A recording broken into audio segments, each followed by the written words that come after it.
Now on this channel, we have started to incorporate recipes that you can find inside of a video game or ones that you can find inside of a cookbook, like this one right here that Bethesda and Inside Editions sent us. Huge thanks to Bethesda and Inside Editions for sending us this. There are a lot of great recipes inside of here, especially one that I just turned to, like how to make sweet rolls. And I am definitely going to be ordering the Elder Scrolls cookbook because that is a series that I think could definitely have some fun with as far as pulling a recipe or some inspiration, because even though we have the exact recipe that they have provided for us, we still like to change things up. You see, this is my first time cooking meatloaf, and definitely it's going to be a first time smoking it on a pellet grill. This is going to be quite interesting to see how this flavor profile works out. But look, we were going to do some lamb kebabs, but our refrigerator went out, so we had to switch things up and get a new refrigerator. And also, my grandfather passed away very recently, and one of his favorite meals to get my grandmother to make is meatloaf. And as I was perusing through this book, oh boy howdy, did it say a recipe called Granddad's Meatloaf, and made me tear up as soon as I saw it. And so I'm going to take this inspiration from this book and make my first meatloaf in honor of my granddad, and just see how it turns out. I give my wife a hard time in this video because since I've never made one and she's always made them, ask her for help, and I also like to pick on her. But yeah, we definitely switch up from their recipe to make it kind of our own. But as a diabetic, I always try to throw in vegetables. I always try to keep things as sugar low on the content as humanly possible. But yeah, I can't wait to see what y'all think about this. And if there's any video game that you would like to see us cover as far as a recipe or anything like that, let me know down in the comment section below. But yeah, let's get in here and check this meatloaf out. Now this is going to be the first time that I've ever made meatloaf, and I had to ask my wife for assistance in knowing what I should pick up from the store. And maybe I got a little bit too much meat, 4.5 pounds of hamburger meat. That's right, 80-20. It's going to be an absolute chunker of a thing, I do believe, because we are going to be adding in some onions, some mushrooms, and some peppers, but we also are going to be adding in some spices. And you see, I went to the local Ingles and got some beef bouillon, so I'm just going to sprinkle some of this in here, because as a diabetic, I tend to keep my, sugars and stuff down, but my wife is like, you need to go get some of that Splenda brown sugar, because basically all you're going to be doing is putting ketchup up top. And I was sitting there thinking, isn't that normally what I eat anyways? Because I love ketchup, but we got a little bit of the brown sugar. And now we're also going to be using some Famous Dave's steak and burger, because this stuff is absolutely amazing. And I wonder what my wife would say if I added in, some pickle juice. I don't know if she would let me. Baby! No. She says no. She doesn't want any pickle juice in her heckin' meatloaf, but also going to use some, holy cow, not a lot of it, because I like pepper, and in this household I like pepper. Now, one thing I did not get out of the fridge, and this is one thing I love about the wireless lab system that I use, I can go in here and then I can just get out some eggs that way, because I'm gonna need those, allegedly. That's, everybody says that you need eggs, so why not, put these little bit of eggs in here. And I'm going to go ahead and wash my hands after this. As you can see, we've got our remains over from the wonderful vegetable cooking. But yes, I'm just going to do 2 eggs. I think that's going to be enough eggs for this to bind together. And then we're going to put some of the Italian panko breadcrumbs in there. And like I said, I've never made meatloaf before, but since Bethesda and Inside Edition sent us the copy of the Starfield cookbook, there is a recipe in there for Granddad's meatloaf. And I was sitting there, I was like, you know what?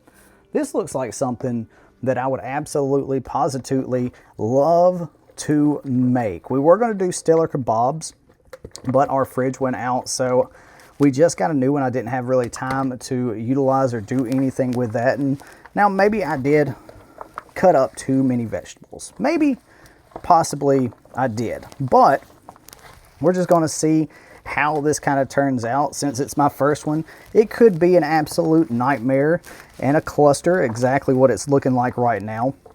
But once we mix this in, we will be back to show you how it kind of is. But I'm excited to see what all this turns out to be like and how this winds up tasting at the end of the day, because it's definitely going to be a bit of a complex flavor category with all of this stuff in here. But yeah, let's get this mixed up and then we'll be back just to show you how it's formed.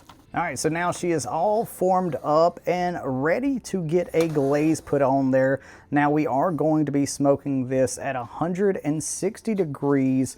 And then, my friends, we are going to pull it off and we are going to see how this turns out. I really wanted to see how this was going to be in a smoker, because one thing I love about the smoker is the bit of like smoke flavor that we get from the wood. Now, because I am a diabetic, we are going with some Truvia, some calorie-free brown sugar. And now this, I don't know how much to put in here. We're just going to season to taste, and we're going to use some of this, you know, organic ketchup. Isn't it just tomatoes and stuff like that? Like, I've never gotten the, like, organic thing. I mean, isn't it just plants? I know I'm going to get flamed in the comment section below. But to me, it's genuinely just plants anyways, right? So, like, I don't see... I don't get it. You know, I'm just being honest. I don't understand the classification, but as long as it's like natural food, who cares? That's, at least I don't care personally. But yeah, let's see.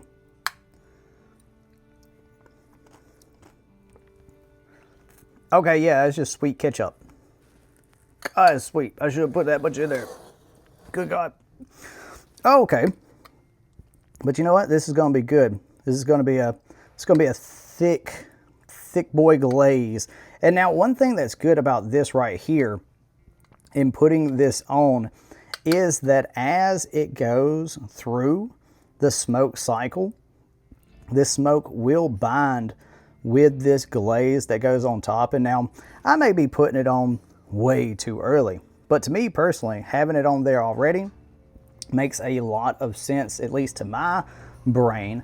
But yeah, we're going to put this on the pellet smoker at 160 degrees, and then we are going to let this go until it gets to 160 degrees internal. We probably bump it up after about 2 hours, hour and a half or something like that, to about 190, 200, maybe even 225, just to help it go along the way. But yeah, let's go throw this on the grill and see how she fares out. Now we've got the meatloaf on the grill ready to go, got a temp probe in there, and we're set at 160 degrees. And like I said, I am super excited to see how this turns out. And like I always say, one of the great things about a pellet grill is the fact that I can go cut my grass and play video games and not even have to worry about anything like using an offset. So if you want some smoke flavor on your meat or your vegetables and you want the ultimate lazy man's way of doing this, make sure to pick up yourself a pellet grill, no matter what brand it is. As long as you enjoy it, that is all that absolutely matters. Now it's been about 3 hours of the meatloaf being on at 160 degrees. We just bumped it up to 225. So let's see what this meatloaf is looking like. Oh my Lanta. That is looking absolutely wonderful. And I can smell those onions coming off of this grill. I want to go ahead and bite into it, but I can't because it's not ready as of yet. But like I said, we just turned this up to 225. This is looking absolutely wonderful, and I can't wait for this to get up to 160 so we can try it out.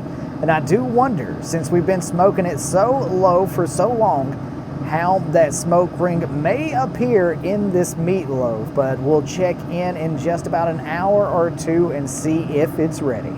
Now, while this has been cooking, like I say, I've got my grass cut, I've been playing video games, I've got my mod video put out and ready to be uploaded for Oblivion. But yeah, let's see what this looks like after a few hours at 225. Oh my, that is looking absolutely amazing, and I cannot wait to let this thing cool down a little bit and see how it tastes. But yeah, let's take the meat probe out and set it in the kitchen and let it cool down some so I don't burn the roof of my mouth.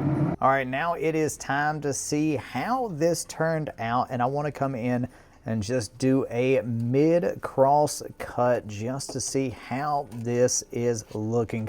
Now it is going to be a little stuck to the bottom side of this tray, but ooh, that is looking good.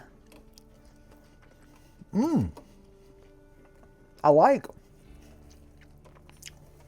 those peppers that are in there. Now, as you can see, it's still a little hot, but yeah, the onions, the peppers, mushrooms are all mixed in there really well, and you can see a little faint smoke ring around the top right there. Now let's get a little bit of this sauce to see how this is going to be.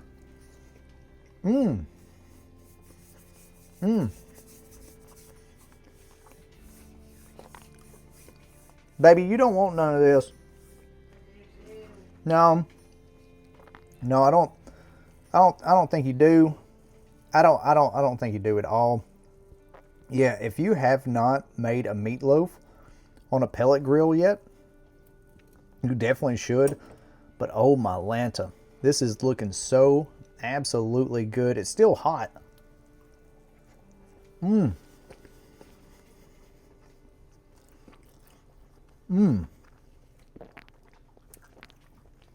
going to have to make me a plate before we play some Clair Obscure Expedition 33. But let me know, are there any recipes that you'd like to see us cover from other video games or anything in particular? Thank you so much for taking time out of your busy day to check this video out. Remember, check the description below to get your copy of Starfield's cookbook. Thank you so much to the channel members for the continued support, y'all. Have a great, wonderful day out there in the wasteland. Peace. Love you.